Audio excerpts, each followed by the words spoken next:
கரும்பு நிலுவைத் தொகையை வழங்க வலியுறுத்தி தஞ்சை மாவட்டம் குருங்குளம் சர்க்கரை ஆலை எதிரே கரும்பு விவசாயிகள் ஆர்ப்பாட்டம் நடத்தி வருகின்றனர். இதுகுறித்து நமது செய்தியாளர் காதர் ஹுசேனிடம் கேட்கலாம். காதர், கரும்பு விவசாயிகளினுடைய கோரிக்கைகள் என்னென்ன?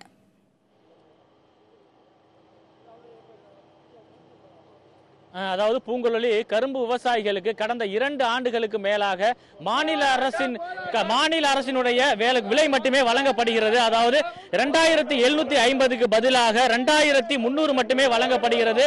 இதன் காரணமாக கடந்த 2 ஆண்டுகளில் மட்டும் 30 கோடி ரூபாய் அளவிற்கு நிலுவைத் தொகை உள்ளதாகவும் அந்த 30 கோடி ரூபாய் நிலுவைத் தொகையை உடனடியாக வழங்க வேண்டும் உள்ளிட்ட கோரிக்கைகளை முன்வைத்து தஞ்சாவூர் குருங்குளம் அறிஞர் அண்ணா சர்க்கரை ஆலை முன்பாக தொடர்ந்து கரும்பு விவசாயிகள் போராட்டத்தில் ஈடுபட்டு வருகிறார்கள். பூங்குழலி, அவர்களோட முக்கியமான கோரிக்கை என்னவென்றால், இந்த ஆலை கடந்த 2010ஆம் ஆண்டு நவீனப்படுத்தப்படும் என அறிவித்து 11 கோடி ரூபாய் அளவிற்கு நிலுவைத் தொகை என்பது 11 கோடி ரூபாய் அளவிற்கு நிதி என்பது ஒரு விவசாயிகளிடமிருந்து பெறப்பட்டு 115 கோடி ரூபாயில் இந்த ஆலையானது இணைமின் நிலையத்தை தொடங்க வேண்டும், அதே போல புதுப்பிக்கும்படி தொடங்கப்படும் என அறிவித்து இதுவரை 6 ஆண்டுகள் ஆகிவிட்டது. இதுவரை எந்த ஒரு பணியும் முடிவடையவில்லை. 7வது ஆண்டு ஆகியும் இந்த பணி தொடங்கப்படவில்லை அப்படிங்கிறாங்க.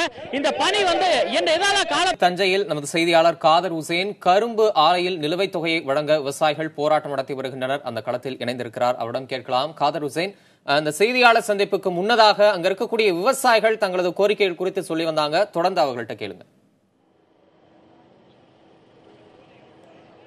அதாவது தம்பி தமிழரசன், அந்த விவசாயிகள்ட்ட அவ்வளவு முக்கியமான கோரிக்கை என்னன்னு கேட்போம். இப்ப கரும்பு நிலுவைத் தொகை வழங்கலன்னு சொல்லி ஆர்ப்பாட்டம் பண்றீங்க. எதனால வழங்கல, எவ்வளவு வழங்க வேண்டும், எதுக்காக காலதாமதம் ஆகுதுன்னு சொல்லுங்க. அதாவது தமிழக அரசு, சென்ற ஆண்டு தமிழக அரசு வழங்க வேண்டிய சுமார் 16 கோடி பாக்கி இருக்குது. இந்த வருஷம் ஒரு 16 கோடி பாக்கி இருக்கும். கிட்டத்தட்ட 16 கோடி பாக்கி இருக்குது. இந்த வருஷம் 16 கோடி பாக்கி இருக்குது. கிட்டத்தட்ட 35 கோடி பாக்கி இருக்குது. இதை தமிழக அரசு வழங்கணும். தமிழக அரசு வழங்காததுனால நாங்கள் ரொம்ப சிரமப்பட்டு இருக்கோம். அந்த பணம் உடனே வழங்கணும். உடனே கரும்பு போட மாட்டோம். ஒருத்தர் விவசாயி கரும்பு போட நிலைமை இல்லை. கரும்பு வெட்டுக்கூலி ஏறி போச்சு, வாகன வாடகை ஏறி போச்சு. 2003 வாங்கி என்ன விவசாயி ஒன்றும் பண்ண முடியாது. அதனால உடனே தற்போது சூழ்நிலை இந்த ஆலை நவீனப்படுத்தணும்னு சொல்லி ஒரு முக்கியமான கோரிக்கை வைக்கிறீங்க.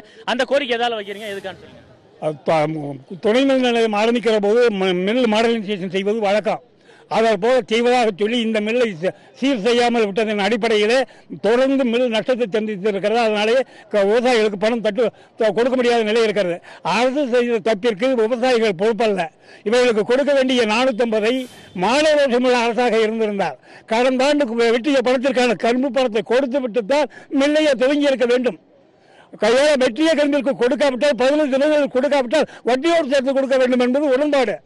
எல்லாத்தையும் மீறி கடனையும் கொடுக்காமல், பணத்தையும் கொடுக்காமல், வட்டியும் சேர்த்து கொடுக்காமல் தொடர்ந்து மில்லை நடத்துவது என்பது விவசாயிகளை ஏமாற்றுவதாக இருக்கிறது. அதாவது உடனடியாக நிலுவைத் தொகையை வட்டியுடன் தீர்த்துவிட்டு மில்லை தொடர்ந்து நடத்த முயற்சிக்க வேண்டும் அரசை விவசாயிகள் சார்பாக கேட்டுக்கொள்கிறோம். அதாவது இந்த சக்கரை ஆலை என்பது கடந்த 35 ஆண்டுகளுக்கு மேலான பழமையான ஆலை. இதனால் அடிக்கடி பழுது ஏற்பட்டு விவசாயிகளுக்கு பெருமளவு இழப்பு ஏற்படுகிறது. அது மட்டும் இல்லாமல் பிழித்திறன் குறைந்து ஆலைக்கும் பெருமளவு நட்டம் என்பது ஏற்படுகிறது. இது ஆலையை நவீனப்படுத்தக்கூடிய பணியை உடனடியாக தொடங்க வேண்டும். அது மட்டும் இல்லாமல் கரும்புக்கான நிலுவைத் தொகை உடனே வழங்க வேண்டும் அப்படிங்கிறாங்க. இதுல சில விவசாயிகள் கோவணம் கட்டி பட்டை நாமம் இட்டு ஆர்ப்பாட்டம் வருவாங்க. அதுக்கு என்ன காரணம் கேட்போம். அதாவது நீங்க கோவணம் கட்டி பட்டை இட்டு ஆர்ப்பாட்டம் பண்ணிட்டு வரீங்க, இதுக்கு என்ன காரணம்? இது என்னன்னு கேட்டீங்கன்னா, நாங்கள் பல தடையும் போராடி பார்த்தோங்க. தஞ்சாவூர்ல விவசாயிகள் குறைத்திருக்க நாள் கூட்டத்திலையும் கேட்டு பார்த்தோம், ஆலை நிர்வாகத்தையும் கேட்டோம். சர்க்கரைத்துறை எம்டி மகேசன் காசிராஜன் ஒருத்தர் இருக்காருங்க, அவர்கிட்ட நாங்கள் பல தடையும் சொல்லி பார்த்தோம், கேட்டு பார்த்தோம். அந்த 7 ஆண்டுகளாக அங்கே உட்காந்துக்கிட்டு சர்க்கரைத்துறை சுத்தமாக ஒழிச்சு கரையேற்றிட்டு தான் போறேன்ட்டு இருக்கிறாருங்க. அவர் உடனடியாக மாற்றணும். ஏன்னா எங்கள் எதிர்ப்பு அவருக்கு தான் தெரியப்படுது. இந்த கோமணத்தையும் கூட ஆண்டியோட விட்டு அவர் தான் காரணம். அவர் தான் காரணம் எங்களுக்கு. ஏன்னா அந்த கரும்பு தொகை பெற்று தானே அவர் தானுங்க, அரசாங்கத்தில் பெற்று எங்களுக்கு கொடுத்தா தானங்க இதாக இருக்கும். நாங்கள் சொல்றதை செவியே சாக்கலைங்க. அவருக்கு காசு வருமானம் வந்தால் போதும்ட்டு சர்க்கரை துறை இழுத்து மூடிட்டு கொண்டு விட்டார். அதாவது தற்பொழுது சூழ்நிலையில் இந்த விவசாயிகளுடைய முக்கியமான கோரிக்கைகளை அனைத்து நிறைவேற்ற வேண்டும். அப்படி நிறைவேற்றவில்லை என்றால் இந்த போராட்டம் என்பது தொடரும் அப்படிங்கிறாங்க தம்பி தமிழரசன். கரும்பு நிலுவைத் தொகையை வழங்க வலியுறுத்தி கரும்பு விவசாயிகள் போராட்டத்தில் ஈடுபட்டிருக்கின்றனர். அவர்களது கோரிக்கைக்கு உரிய தீர்வு கிடைக்கும் என்று நாம் நம்பலாம். களத்திலிருந்து தகவல்களை வழங்கியமைக்கு நன்றி காதர் ஹுசேன்.